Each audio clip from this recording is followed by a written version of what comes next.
সাজানো ষড়যন্ত্র মিথ্যা ট্রাইব্যুনালে আমার নেতাদেরকে কেন ফাঁসিতে ঝুলালে? বিনা দোষে গুম করে বছরকে বছর, নিয়ে রাখা হতো জাহান্নাম আয়না ঘর।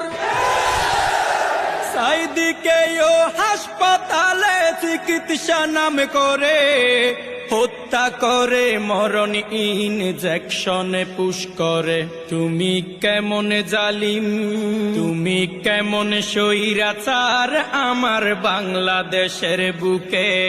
16 বছর ধরে আমি কেন মরেছি দুঃখে। তুমি কেমন জালিম, তুমি কেমন জালিম ছিলে আমার বাংলাদেশের বুকে। হাজার আশা নিয়ে আমি কেন মরেছি দুঃখে। তুমি কেমন স্বৈরাচার।